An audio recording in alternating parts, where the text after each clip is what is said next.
안녕하십니까. 바이블 내비게이션의 저자 양소지입니다. 오늘은 하나님께서 사람들의 먹거리로 주신 곡식과 과일에 대해 생각해 보도록 하겠습니다. 말씀 올리기 전에 먼저 부탁드립니다. 구독과 좋아요, 엄지척을 꾹 눌러 주십시오. 여러분의 구독과 좋아요는 컨텐츠 제작에 큰 도움이 됩니다. 먼저 그림을 보겠습니다. 곡식류입니다. 벼. 우리는 벼농사를 통해 쌀을 얻고 밥을 해 먹습니다. 다음은 보리입니다. 보리밥 혹은 보리빵을 만들어 먹습니다. 다음에는 밀입니다. 가루를 내어 빵이나 국수를 만들어 먹습니다. 다음에는 콩입니다. 가루를 내어 죽이나 두부, 된장을 만들어 먹습니다. 이 외에도 귀리, 조, 옥수수, 수수, 기장, 메밀, 율무 등이 곡식에 포함되어 있습니다.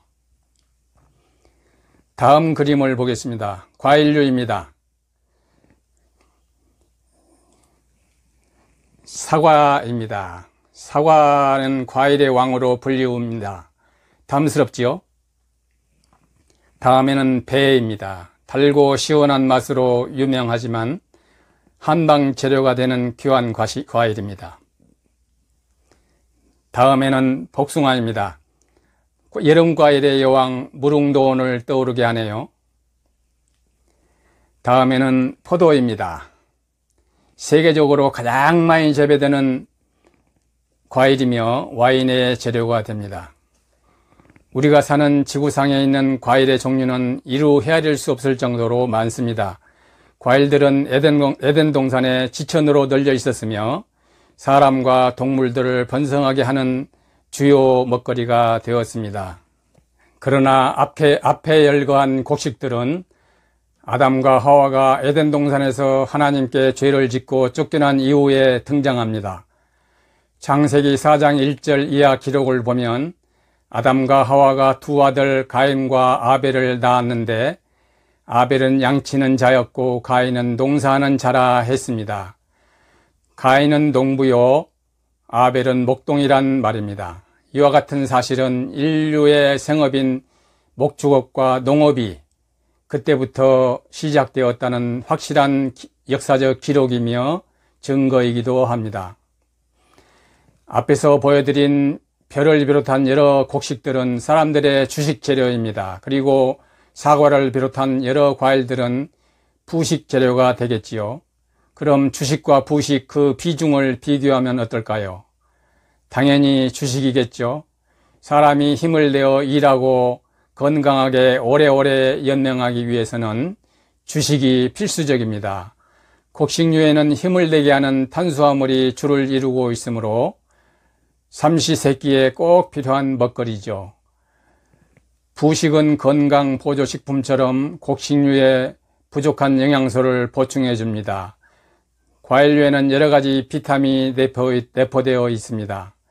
여러 가지 과일류의 영양소가 인간을 건강하고 탐스럽게 하는 요소로 작용했지만 곡식류의 영양소가 인류의 목숨을 수천 년 동안 이어지도록 작용하여 왔다는 사실 누구도 부인하지 못할 것입니다. 하나님께서 인간의 생존과 번성을 위한 수단으로 먹거리를 주실 때에 주식인 곡식류와 부식인 과일류를 구분하신 의미가 있을까요? 그 속에 무슨 은밀한 메시지가 숨겨져 있는 것은 아닐까요? 맞습니다. 사람의 주식인 곡식류와 부식인 과일류에는 신기하게도 하나님의 분명한 메시지가 숨겨져 있습니다. 하나님께서 창조하신 동물들의 번성을 위해 창조하신 셋째 날에 먼저 창조하신 먹거리들이 바로 나무와 식물과 채소 아닌가요? 전지창조 셋째 날 하나님께서는 창조하신 거의 모든 나무와 식물과 채소가 각각 씨앗을 통해 번성하도록 설계하셨습니다.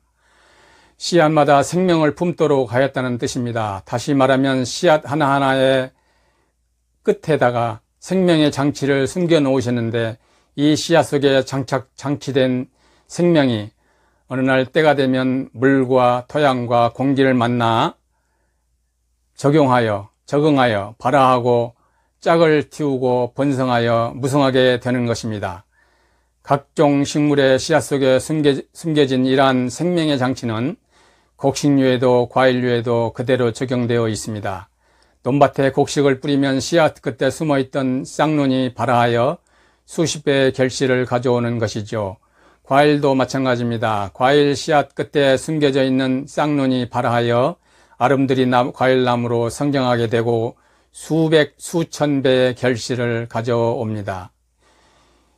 여기서 본론으로 들어갑니다. 우리가 곡식류를 수확하면 탈곡 과정을 거쳐 껍질은 버리고 알곡은 음식으로 섭취하게 됩니다. 신기하게도 이 알곡 속에는 생명의 싹이 포함되어 있습니다. 생명의 장치를 먹는 것입니다. 그런데 과일의 경우를 보십시오. 대부분의 과일은 달콤한 과육 부위를 사람들에게 섭취하게 하고 생명의 장치가 들어있는 딱딱한 씨앗 부분은 버리게 되지 않은가요? 이제 분명해졌습니다. 달콤한 과일의 섭취가 우리 인간의 생명을 유지시켜온 그런 음식 문화가 아니라 생명의 장치를 함께 먹어주는 음식 문화로 인해 인류가 오늘까지 번성해 왔다는 사실 말입니다.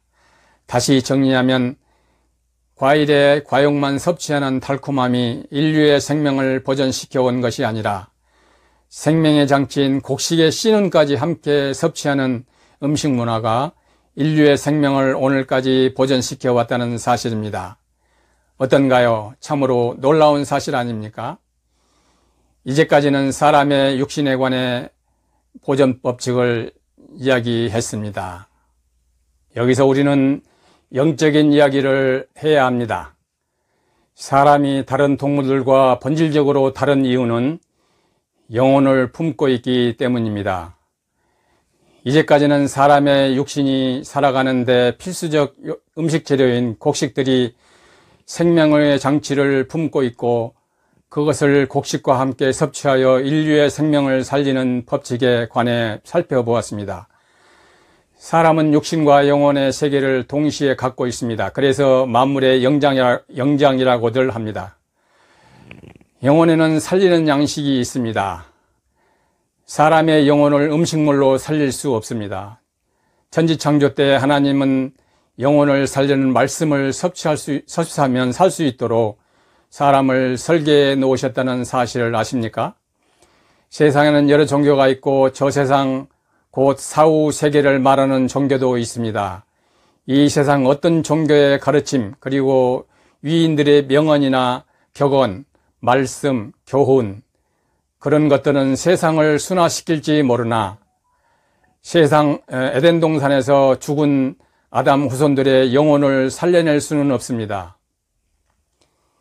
죽은 영혼이 살아나기 위해서는 오직 말씀이 필요한데 과일과도 같이 달콤한 말씀이 아니라 죽은 생명을 소성시키는 능력, 곧 생명의 장치가 있는 하나님의 말씀으로야 가능하게 되어 있습니다. 하나님의 말씀은 죽은 나사로를 살려내셨습니다. 그 말씀이 우리의 영혼을 지옥불에서 건져낼 것입니다. 성경 말씀은 생명의 장치가 있는 말씀입니다. 그러므로 성경 말씀을 믿고 영혼의 양식으로 받아들인 사람의 영혼은 소성하게 됩니다.